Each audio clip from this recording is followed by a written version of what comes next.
సుమన్ టీవీలో మీ business promotions కోసం ఈ కింది నెంబర్ను సంప్రదించగలరు. గిరిబాబు గారు నమస్తే సార్. నమస్తే అండి.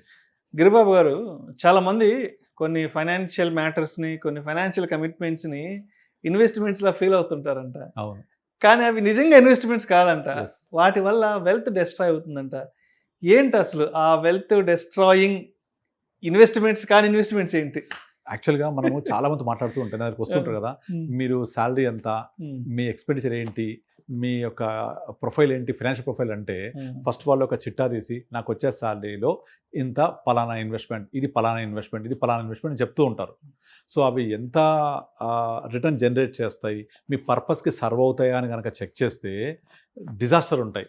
అంటే వీటి ఏమవుతుంటే ఇన్వెస్ట్మెంట్స్ లాగా కనిపించే సూడో ఇన్వెస్ట్మెంట్స్ అని చెప్పొచ్చు. అవి సూడో ఇన్వెస్ట్మెంట్స్. ఎస్, అలా కనిపిస్తే ఇన్వెస్ట్మెంట్స్ కావు. దానికి క్లాసిక్ ఎగ్జాంపుల్, మనము ఇన్సూరెన్స్ అనగానే అది మన కుటుంబానికి ఒక ఆర్థిక భద్రత అండా ఇచ్చేలాగా ఉండాలి. కానీ మన వాళ్ళు చేసే ఇన్సూరెన్స్ ఎలా ఉంటాయి? అవి 10 లక్షల కవరేజు. వాళ్ళు ఏం చెప్తారు? కవరేజ్ చెప్పరు.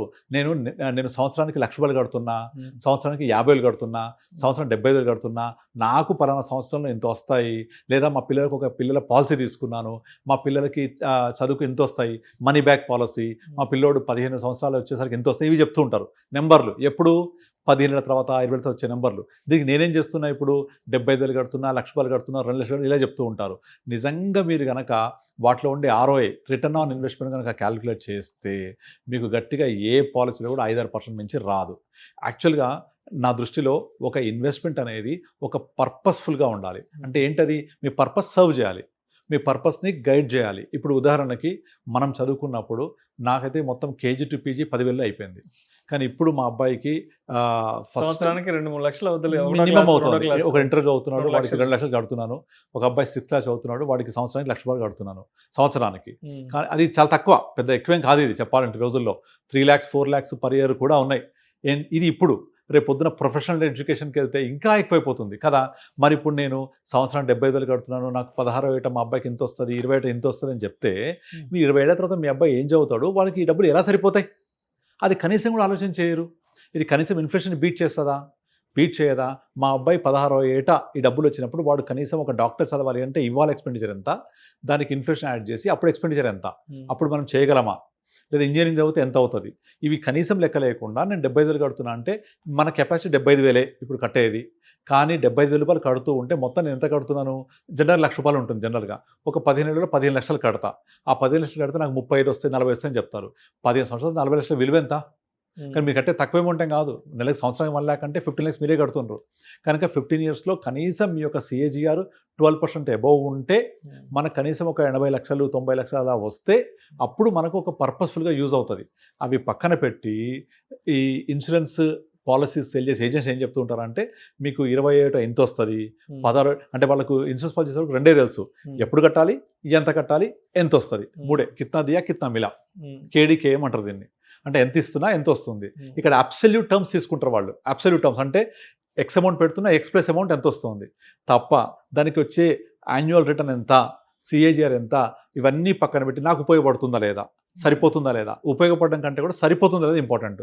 మీకు ఒక పాలసీ ఉంటుంది, అందులో మీకు 8% గ్యారంటీడ్ ఇంట్రెస్ట్ రేట్ లాగా చెప్తూ ఉంటారు. అది మన పేర్లు వద్దు, 8% చెప్తూ ఉంటారు. నిజంగా ఎంత డిజాస్టర్ అంటే, అది 1,00,000 రూపాయలు ఇవాళ కడితే 16th year నుంచి మళ్ళీ మీకు 1,00,000 రూపాయలు ఎవ్రీ ఇయర్ వస్తూ ఉంటుంది.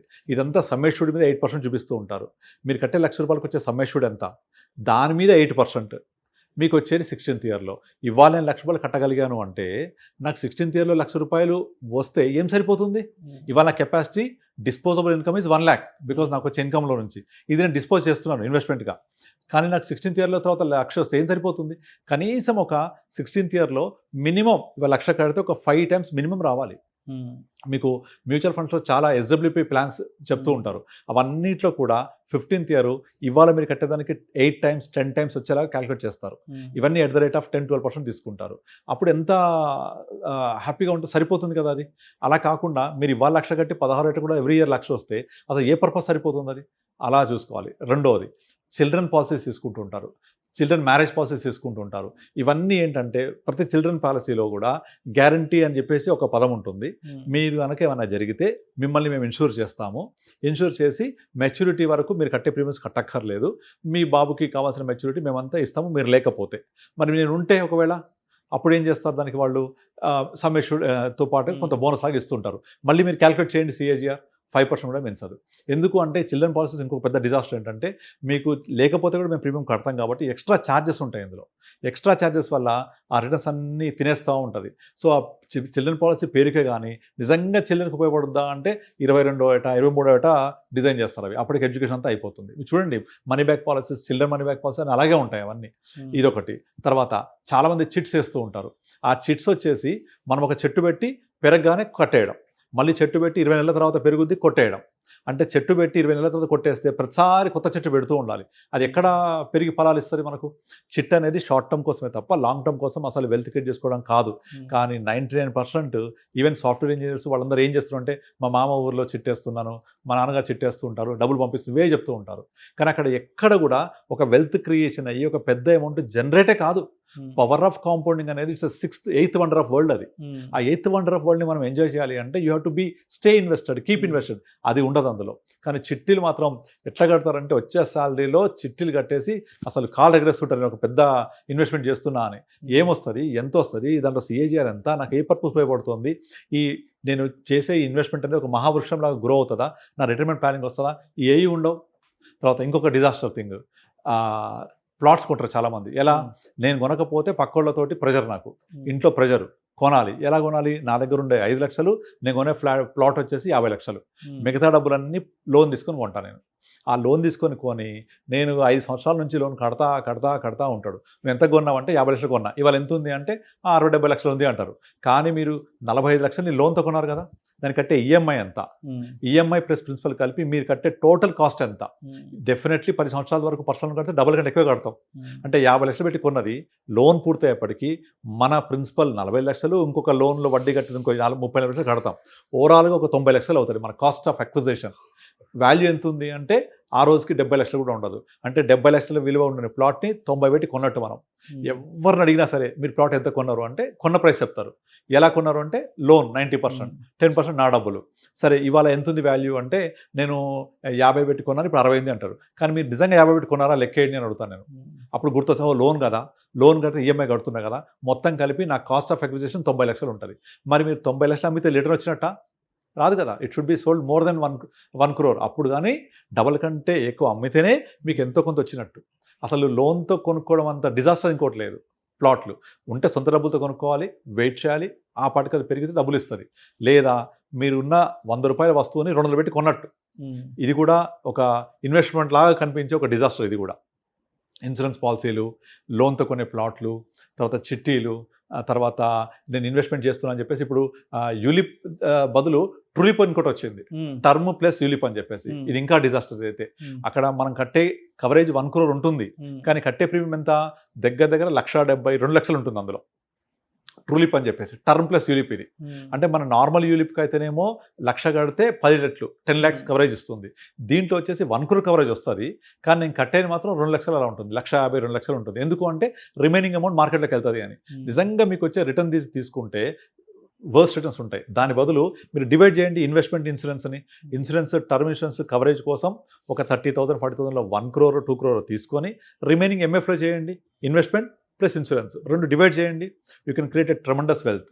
సేమ్ 25 yearsలో చనిపోతే 2 కోట్లు, ఇక్కడ మనం పెట్టే ఈ అడిషనల్ డిఫరెన్స్ అమౌంట్ ఉందో అది more than 2 crores wealth create అవుతుంది. బట్ ట్రూలిప్లో రాదు అది, ఎందుకంటే ఛార్జెస్ తినేస్తూ ఉంటాయి బికాస్ ఆఫ్ కవరేజ్ వల్ల.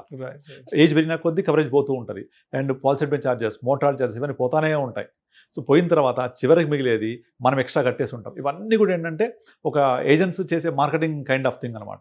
సో అలా ఇన్వెస్ట్మెంట్ లాగా కనిపించే సూడో ఇన్వెస్ట్మెంట్స్. సో మనం ఇన్వెస్ట్మెంట్ చేస్తుంటే దాంట్లో బేసిక్ థింగ్ ఒకటే, నేను ఇన్ఫ్లేషన్ బీట్ చేస్తున్నా లేదా, ఇన్ఫ్లేషన్ బీట్ రిటర్న్స్ వస్తున్నాయి లేవా. అంటే ఎంత? ఇన్ఫ్లేషన్ 6, నా రిటర్న్స్ ఎక్స్ట్రా 12% రావాలి. ఇది బేసిక్ థంబ్ రూల్. నెంబర్ 2, నా పర్పస్కి ఉపయోగపడుతుందా లేదా, నా గోల్ రీచ్ అవుతానా లేదా. పిల్లల ఎడ్యుకేషన్ అయితే అప్పుడు కాస్ట్ ఎంత, సరిపోతుందా లేదా. రిటైర్మెంట్ ఇవాళ నా ఎక్స్పెన్సివ్ ఎంత, అప్పుడు నా రిక్వైర్మెంట్ ఎంత, సరిపోతుందా లేదా.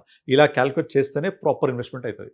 Right sir. సో మొత్తానికి కొంతమంది ఇన్వెస్ట్మెంట్ కాని ఇన్వెస్ట్మెంట్స్ చేస్తూ అవే ఇన్వెస్ట్మెంట్స్ గా ఫీల్ ఫీల్ అవుతుంటారు. అవుతుంటారు. ఇప్పుడు నేను నా దగ్గరికి వచ్చే వాళ్ళందరికీ చాలా మందికి చెప్తూ ఉంటే ఒక్కరివి కూడా వాళ్ళ యొక్క ఫార్ములా ప్రకారం మ్యాచ్ అవ్వదు. సో వాళ్ళకే చెప్తాను నేను, ఇంత పెట్టారు ఇంత వస్తుంది, మరి రిటర్న్ ఎంత క్యాలిక్యులేట్ చేయండి. మీరు ఒక క్యాలిక్యులేటర్స్ చాలా దొరుకుతాయి గూగుల్లో, ఒక క్యాలిక్యులేటర్ ఓపెన్ చేసి చెక్ చేయండి. నేను చెప్పడం కాదు, అర్థమవుతుంది, చాలా మందికి అర్థమవుతుంది. అర్థమయ్యి వాటిని బోల్డ్ మంది సరెండర్ చేస్తూ ఉంటారు. బోల్డ్ చేసి అట్లా నేను ప్రాపర్ ఇన్వెస్ట్మెంట్ చేస్తూ ఉంటాం. అడ్వైస్ చేయడమే కాదు, ప్రాపర్ అడ్వైస్ కూడా వెరీ వెరీ ఇంపార్టెంట్. అలాగే అందరికి హెల్ప్ చేస్తూ ఉంటాం మేము. Right sir, right sir. Thank you sir, thank you so much Giribabu గారు. థ్యాంక్ యూ అండి.